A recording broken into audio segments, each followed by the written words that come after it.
Desentralisasi. Anda pasti sering banget kan dengar kata ini di mana-mana, di berita, di internet, di obrolan. Tapi sebenarnya apa sih artinya? Gampangnya gini, ini semua tentang siapa yang pegang kendali. Yuk, kita bedah bareng-bareng.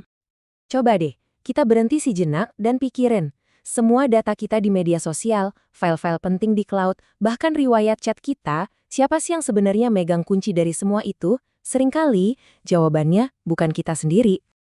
Oke, untuk ngerti kenapa desentralisasi ini jadi penting banget, kita harus lihat dulu model yang sekarang ini mendominasi dunia digital, sistem terpusat. Dan ternyata, model yang ini punya beberapa kelemahan yang, ya, cukup serius.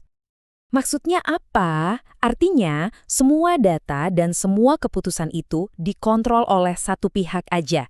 Bisa itu perusahaan teknologi raksasa atau bahkan pemerintah. Mereka yang punya servernya, mereka yang punya datanya, dan mereka juga yang bikin aturan mainnya. Nah, ini dia nih biang keladinya. Ketika semua kendali ada di satu titik, titik itu jadi sasaran empuk. Data kita bisa bocor kalau server pusatnya kena ratas, konten bisa disensor seenaknya, dan yang paling bahaya, kekuasaan itu bisa disalahgunakan. Ini yang namanya single point of failure, satu titik kegagalan tunggal. Kalau titik ini tumbang, ya udah, semuanya ikut berantakan. Jadi, kalau masalah utamanya adalah pemusatan kekuasaan, solusinya ya penyebaran kekuasaan itu sendiri. Logis kan? Inilah inti dari desentralisasi.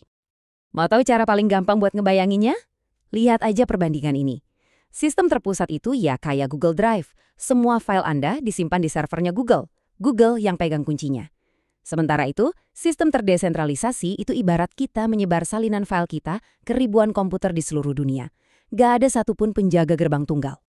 Jadi secara definisinya, desentralisasi itu soal memindahkan kendali dari pusat ke pinggir-pinggir jaringan. Bayangin aja ada ribuan komputer atau yang biasa disebut node yang kerja bareng. Kalau 1, 10, atau bahkan 100 komputer ini mati atau offline, sistemnya bakal tetap jalan. Kenapa? Ya karena salinan data dan aturannya ada di mana-mana. Nggak ada ceritanya satu mati semua mati. Pertanyaannya sekarang gimana caranya semua ini bisa kejadian secara teknis? Kok bisa ribuan komputer kerja bareng tanpa ada bos? Jawabannya ada di sebuah teknologi yang revolusioner, blockchain. Inilah mesin yang jadi penggerak utama desentralisasi. Ada 3 pilar utama yang bikin blockchain ini kuat banget. Pertama, desentralisasi. Artinya yaitu tadi, nggak ada bos tunggal. Kedua, transparansi. Ini yang membangun kepercayaan karena semua transaksi bisa dilihat semua orang. Dan ketiga, imutabilitas, yang artinya setiap data yang udah tercatat itu sifatnya permanen, nggak bisa diubah, nggak bisa dihapus. Ibaratnya kayak buku catatan digital yang dibagikan ke semua orang, dan nggak ada yang bisa pakai tip X. Terus, kalau nggak ada pemimpin, gimana jaringan ini mengambil keputusan? Nah, mereka melakukannya lewat proses yang namanya konsensus. Anggap aja ini kayak pemungutan suara secara digital. Mayoritas komputer di jaringan harus setuju dulu kalau sebuah transaksi itu sah. Baru deh transaksi itu bisa ditambahkan ke dalam rantai. Inilah jantung dari pengambilan keputusan di dunia yang terdesentralisasi. Oke, teknologinya kedengeran canggih. Tapi, terus untungnya buat kita-kita sebagai pengguna apa? Kenapa kita harus peduli? Nah, disinilah semuanya jadi menarik banget. Poin kuncinya tuh ini. Desentralisasi itu mengembalikan kendali ke tangan kita. Sistemnya jadi jauh lebih tahan banting, karena nggak bergantung pada satu server doang. Dan karena nggak ada otoritas pusat, jadi susah banget buat siapapun untuk memonopoli layanan atau menyensor informasi seenaknya. Slide ini nunjukin perbedaannya secara gamblang. Coba lihat aplikasi yang kita pakai sehari-hari. Data kita dimiliki sama perusahaannya, layanannya bisa down kalau servernya bermasalah, dan gampang disensor. Sekarang bandingkan dengan DApps atau aplikasi terdesentralisasi. Nggak ada yang punya, hampir nggak pernah mati, tahan sensor, dan yang paling penting, data kita, ya kita sendiri yang kontrol. Beda banget kan? Ini tuh sebuah pergeseran cara berpikir yang fundamental.